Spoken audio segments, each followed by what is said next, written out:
2020 has sucked for everything except for games. The end of the generation always means that some of the best titles are coming out, and we saw that this year with the Final Fantasy VII Remake, The Last of Us Part 2, Ghost of Tsushima, and the list goes on. You did get my top 3 there though. Either way, it's going to look way different come November with the launch games for the new consoles and the major third-party developers releasing their big games. And one of them is of course Ubisoft.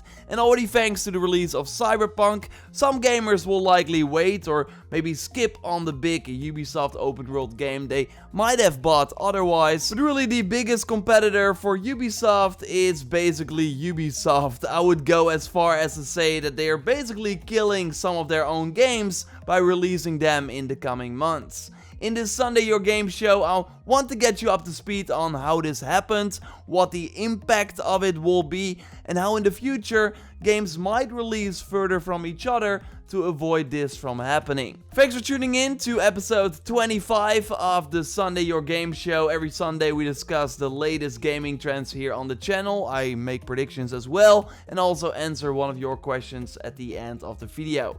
A like would really help the channel out. And let's go. The October giveaway is still going on for a 2020 game of your choice on your platform of choice, including Assassin's Creed Valhalla, Watch Dogs Legion, or Immortals.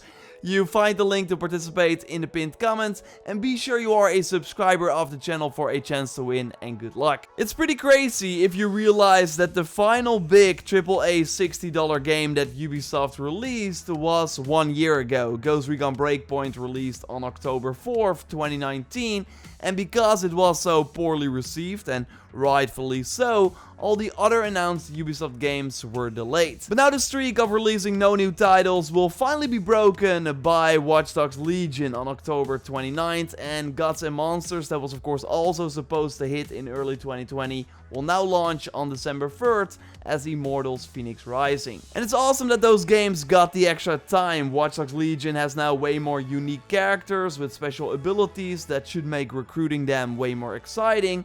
And it's pretty crazy what the extra 8 months or so have done for Immortals. It looks way more diverse and exciting than that E3 2019 trailer. So the delay has totally improved the quality, and I'm sure that Rainbow Six Quarantine, or whatever it will be called now, will also look way better when we see it again. So great decision to give those developers more time, but what you normally see when games or a complete lineup, also in movies, gets moved, that then other titles planned for a future release get delayed too, to make room for those products you just delayed as well.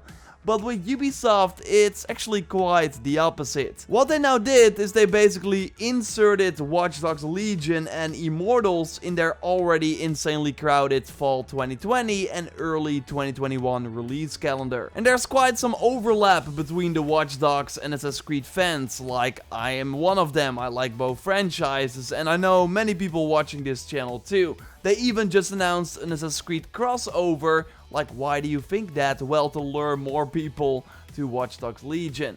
And now we are in a situation where both Legion and Valhalla release 12 days apart. So Ubisoft basically wants you to spend at least $120 in less than 2 weeks time. And then we got a new IP from the Assassin's Creed Odyssey creators that I'm sure many Watch Dogs players and Valhalla buyers will like too. 3 weeks after Valhalla. High chance that you are then still busy with one of those games or both, and that you then already got your Ubisoft open world fix by that time, or that you simply got no money left in your pockets because of other non-Ubisoft releases too. Immortals is a new IP, a start of maybe a new franchise, and it totally has potential, but now a lot of the target audience already has their hands full and their wallets empty, and that is mostly because of the publisher behind that new IP. And I saw many people in the comments under my recent videos echo this. We got Madia, who is very excited to play Immortals, but will wait a year or so thanks to other games, including Valhalla. Or here we got someone saying that he wished Watch Dogs Legion came out sooner before Valhalla, Miles, Cyberpunk, Demon's Souls. Like, again, there's already so much competition from other games. Why hurt your own game even more? And I can go on. Bill also said Valhalla, Cyberpunk, and of course Call of Duty is also coming out, will take up the majority of his time. And maybe Watch Dogs Legion was planned for that early October window, but COVID changed that. It has been a weird year for sure, no doubt. I just can't imagine that this was the most ideal situation for Ubisoft. And then I did not even mention the fact that all these games are designed to keep your attention for a while after launch. Immortals also has a season pass, like maybe they will have Odyssey style updates in between those big releases too. Ironically, the first massive Watch Dogs Legion update with the multiplayer and many other additions launches on the same day as Immortals. So maybe even if you were planning on getting Immortals, you now could maybe wait for a price drop because that other big Ubisoft game you maybe already bought gets a free upgrade. Not to mention the big Valhalla post-launch that will be happening around that time too. Where do you find the time to even play all those things if you had the money to get them in the first place? If only Valhalla released this fall, I would already have my hands full as a gamer, but as a content creator as well. I would have made way more Watch Dogs Legion videos and content on Immortals in the first place if they launched in weeks where just not a lot was happening.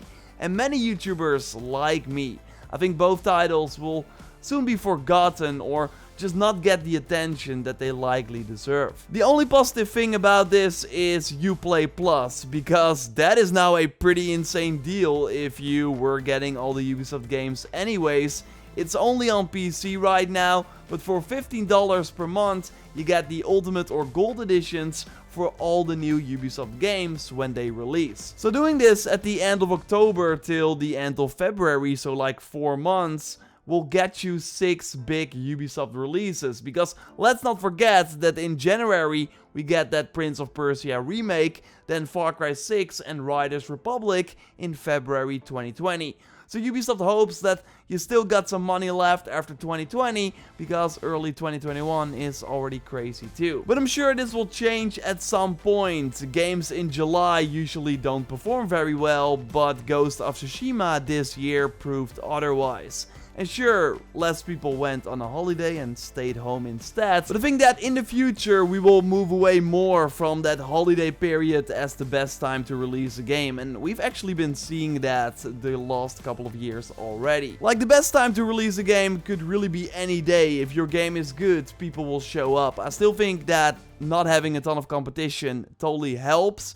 And another thing that I think will really change the release timing of games are the subscriptions. Again, Uplay Plus, and Ubisoft now also announced a channel on Luna, and that is basically Amazon Stadia.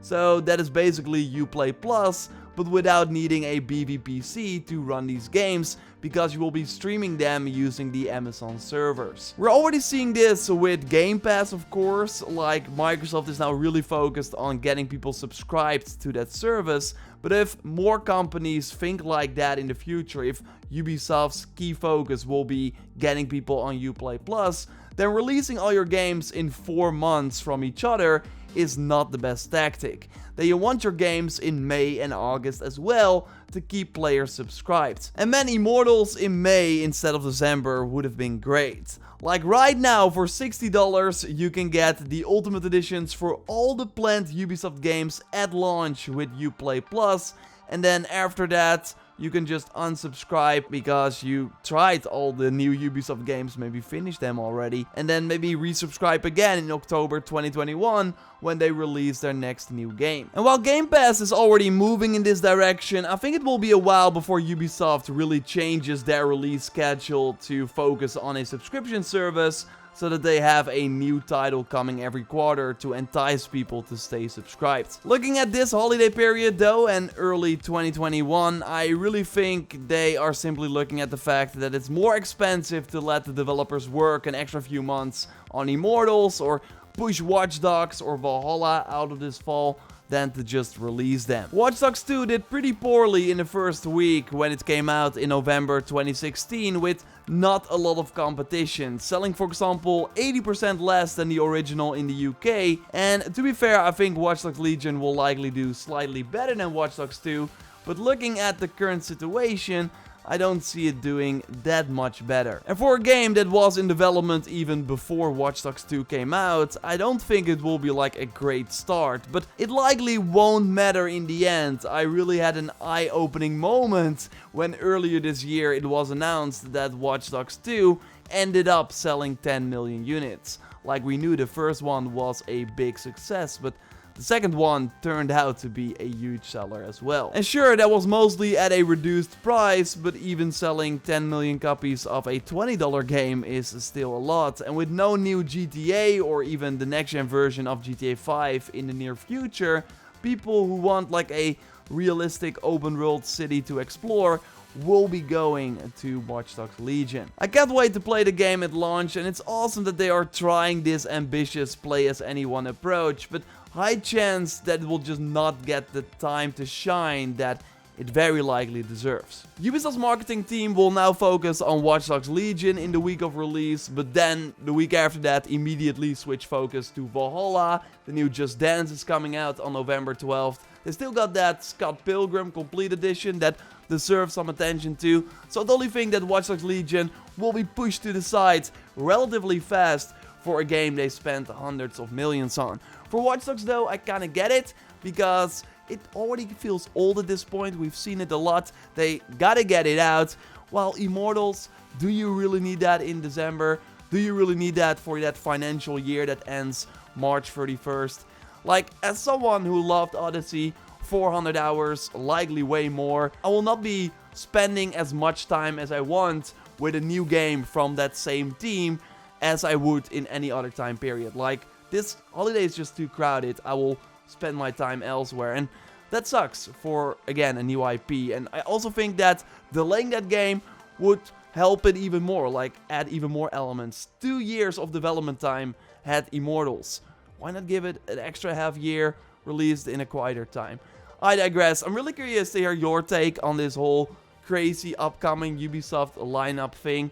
Your comments kind of inspired me to do this topic as well, so let me know in the comments down below. And of course, every Sunday video you can also leave a question in the comments that I then might answer in the next Sunday video. And I recently received questions about Ubisoft's holiday 2021 period, so that totally falls in line with the current topic. Sony asked about Skull and Bones and if that is 2021 or 2022, and James asked about Splinter Cell and if that could be Ubisoft's holiday 2021 title.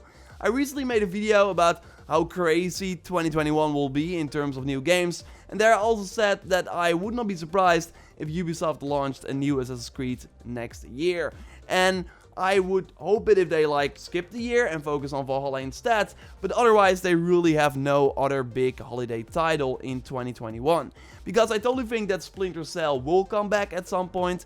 I don't think it's a holiday title. Like, Blacklist did not sell very well, and even though Breakpoint is of course a completely different game, it did sell like very poorly, so they tried a Tom Clancy game in the holiday period and that did not work out for them, while normally they of course have Assassin's Creed games. Skull and Bones will totally release, I think, between April 2021 and March 2022. I think in the early 2022 window, kind of the For Honor window. Beyond Good and Evil will likely be around that time as well. And Rainbow Six Quarantine is likely coming in that same window too. Again, October, I think, makes a ton of sense. October 2021. So, yeah, what is that other game? That is very curious. I still think it's Assassin's Creed. They got no other, like, familiar franchise they can launch, because all the other games are kind of bets. They're not, like, guaranteed successes, so they still need a guaranteed success, and a new Assassin's Creed game is that. All in all, it will be a less crowded holiday period than what we're seeing here. That's for sure. And before I let you go, I want to give a quick shout out to my second YouTube channel, Raptor Raw Gameplay, that I just started, where I will post raw gameplay from my recent play sessions. I just uploaded a new Watch Dogs video from a very recent play session, and also have some Valhalla content up from the July play session. But totally, when there's new Valhalla gameplay, I will be uploading it there as well. So would be awesome if you could go there, subscribe, watch the videos, would really help me out. I will leave a link to it in the pinned comment and the video description. Subscribe, of course, to the main channel. I now gotta say that as well. A like on this video would really help the channel out. And totally watch my previous Valhalla video by clicking on the screen. It's a news roundup for if you haven't seen it yet. For now though, I will speak to you next time, and goodbye.